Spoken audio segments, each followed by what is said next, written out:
কলকাতার ব্যস্ত রাস্তায় রুদ্র আর মায়ার দেখা হয়েছিল। রুদ্র ছিল একজন যুবক কবি, যিনি শহরের সাহিত্য মঞ্চে নিজের কবিতা পড়তেন। মায়া, সে ছিল এক মেধাবী শিল্পী, তার আকাঙ্ক্ষার জন্য প্রসিদ্ধ। প্রথম সাক্ষাতেই দুজনের মধ্যে একটা বিশেষ আকর্ষণ তৈরি হয়।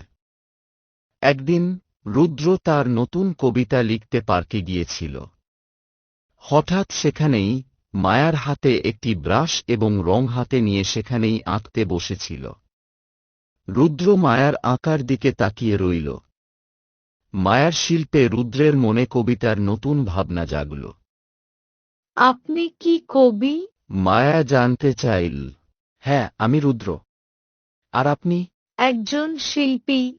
রুদ্র হাসল। হ্যাঁ, আমি মায়া। আমি মানুষের অনুভূতি তুলে ধরতে ভালোবাসি। এরপর থেকেই রুদ্র আর মায়ার মধ্যে গভীর বন্ধুত্ব গড়ে উঠতে লাগল। তারা একসঙ্গে অনেক সময় কাটাতে শুরু করল, শিল্পের প্রদর্শনী, কবিতার আসর এবং সন্ধ্যায় ঘোরাঘুরি। রুদ্রের কবিতায় মায়ার রং এবং মায়ার ছবিতে রুদ্রের কবিতা ফুটে উঠতে লাগল। কিন্তু জীবন কখনো সহজ নয়। মায়ার বাড়ির লোকজন তার শিল্পী হওয়ার বিরুদ্ধে ছিল। তারা চাইত মায়া একজন সাধারণ চাকরির দিকে হাঁটুক। মায়ার মনে দ্বন্দ্ব সৃষ্টি হয়েছিল। সে রুদ্রকে বলল, আমি কি করব? আমি কি শিল্পী হওয়ার জন্য যুদ্ধ করব?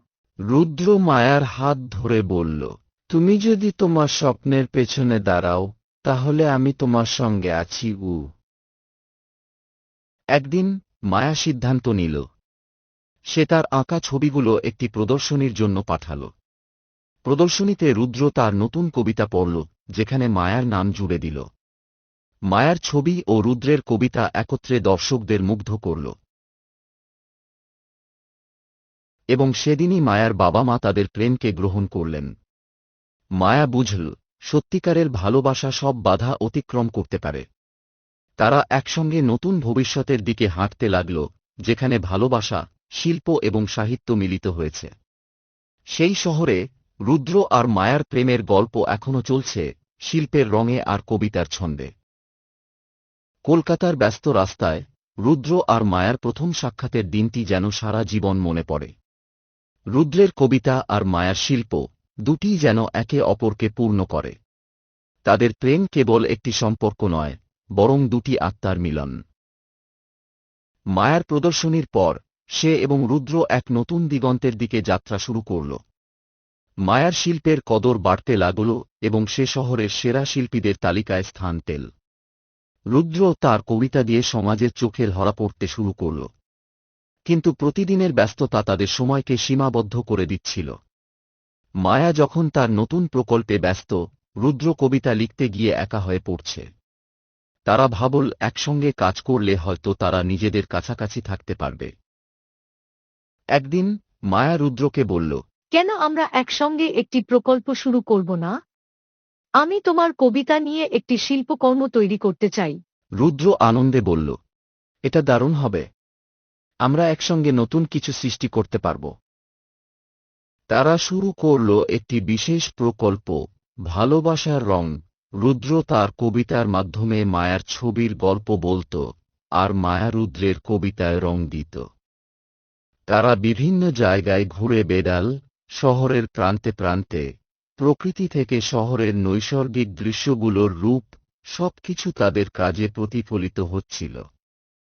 শহরের ইতিহাস, স্থানীয় মানুষের গল্প এবং তাদের আবেগ ছবি তারা ধারণ করতে শুরু করল। মায়ার ছবিতে ফুটে উঠল শহরের প্রেমের বিভিন্ন রূপ, কখনো হাস্যোজ্জ্বল, কখনো বিষণ্ণ। রুদ্রের কবিতায় সেই সব অনুভূতির প্রতিফলন ঘটল। কিন্তু প্রতিটি সৃষ্টির সঙ্গে কিছু বাধা আসে। মায়ার বাড়ির লোকজন এখনও তাদের সম্পর্ককে পুরোপুরি মেনে নিতে পারেনি। তারা আবার মায়াকে প্রথাগত জীবনের দিকে ফেরানোর চেষ্টা করছিল। এক রাতে মায়ার মা তাকে বললেন, তুমি কি এখনো নিজের ভবিষ্যৎ সম্পর্কে নিশ্চিত নও? এই রুদ্র তোমাকে কি দিতে পারবে? মায়া নিরাশ হয়ে রুদ্রকে বলল। আমি কি করব? আমি কি আবার তাদের জন্য অপেক্ষা করব? রুদ্র বলল, মায়া, আমাদের এই সম্পর্কের জন্য লড়াই করতে হবে। আমি জানি ভালোবাসার জন্য সংগ্রাম করতে হয়। শেষমেশ মায়া তার পরিবারকে বোঝাতে সক্ষম হল।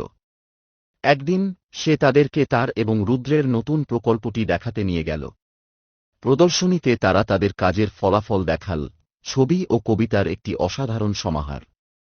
দর্শকদের প্রশংসা আর আগ্রহ দেখে মায়ার বাবা মা বুঝতে পারলেন তাদের সন্তান সত্যিই তার স্বপ্নের পেছনে দৌড়াচ্ছে।